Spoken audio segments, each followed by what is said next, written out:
Zampognaria è un progetto che nasce nel 2009 dall'unione del lavoro di ricerca di associazioni, musicisti, esperti, ricercatori che si dedicano da ormai decenni alla ricerca sugli strumenti tradizionali, in particolare sulle zampogne e sugli strumenti a fiato.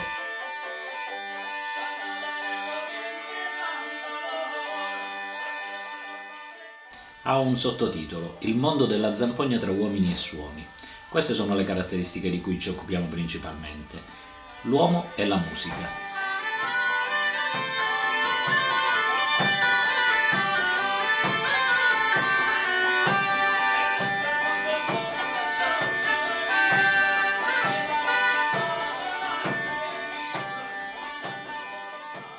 La zampogna rappresenta in maniera molto completa il rapporto tra l'uomo e la musica, perché oltre ad essere uno strumento che per essere suonato necessita di grandi competenze sia nella manutenzione dello strumento sia nella tecnica di suono e di costruzione, è anche uno strumento che appartiene alla quotidianità di chi suona. L'immagine dello zampognaro che suona solo a Natale non è un'immagine reale. Chi suona la zampogna suona tutto l'anno. Certo, nel periodo natalizio la tradizione voleva che gli zampognari andassero a suonare in giro per poter ottenere un ritorno economico.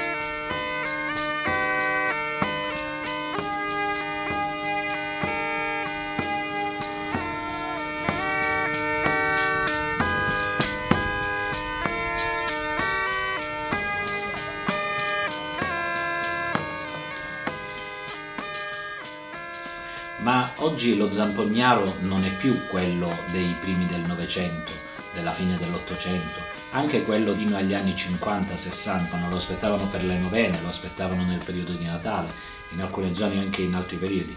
Lo zampognaro oggi è un musicista che suona la zampogna come potrebbe suonare il contrabbasso, come potrebbe suonare il violino, come potrebbe suonare la chitarra elettrica, e quindi applica alla zampogna tutte quelle modalità che sono tipiche della ricerca musicale.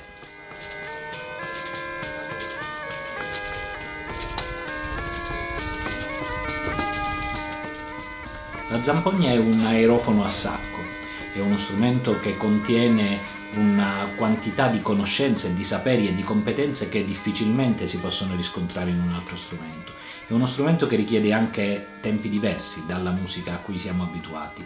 È uno strumento nel quale si compongono varie dimensioni naturali, che sono quella dell'aria che lo fa suonare, del legno, della canna che lo fanno vibrare e che emettono il suono, della pelle con la quale sono fatti gli otri, che sono in genere in pelle di capretto, o nelle forme più moderne sono otri sintetici rivestiti, riserve di aria che servono a spingere l'aria e a consentire al suonatore di mantenere una pressione sempre costante nelle ance che poi suonano.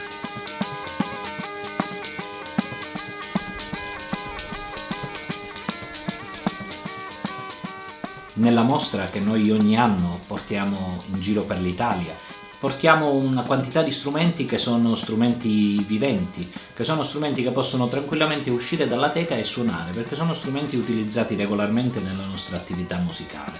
Per un breve periodo vengono deposti nelle teche, dove trovano una dimensione di visibilità maggiore per le scuole, per i turisti, per coloro che incontrano queste nostre iniziative e che vogliono sapere qualcosa di più sugli strumenti della tradizione.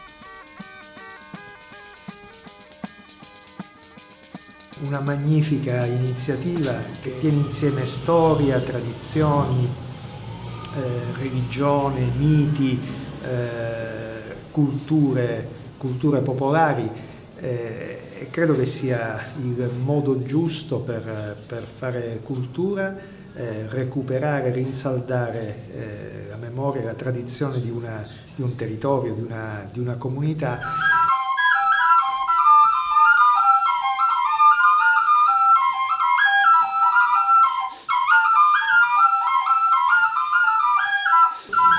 Abbiamo qui in Sicilia il nostro flauto di canna, detto friscaletto.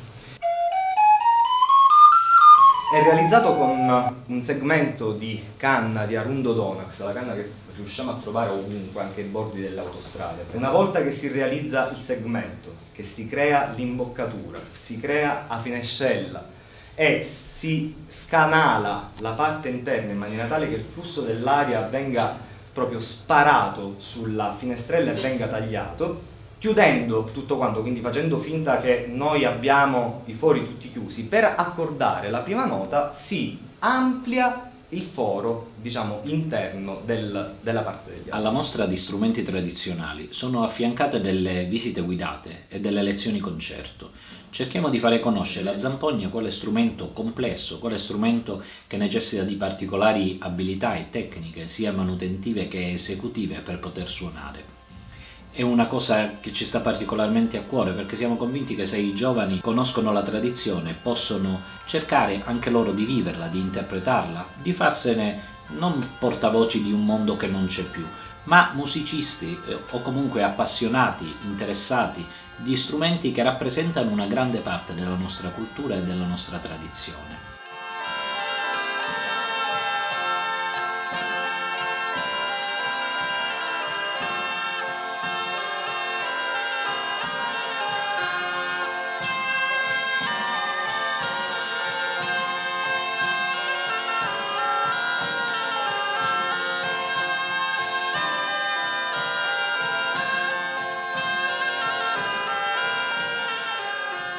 Quando noi prepariamo il programma di Zampognaria facciamo sempre attenzione a una molteplicità di aspetti. Oltre alla mostra, noi pensiamo tutta un'altra serie di attività che ci servono in parte a fare capire che con uno strumento di questo tipo si può svolgere un'attività musicale anche di tipo contemporaneo, e quindi realizziamo dei concerti in cui c'è sia una esposizione della musica tradizionale, sia una rielaborazione dei suoni e un utilizzo degli strumenti in una chiave più moderna.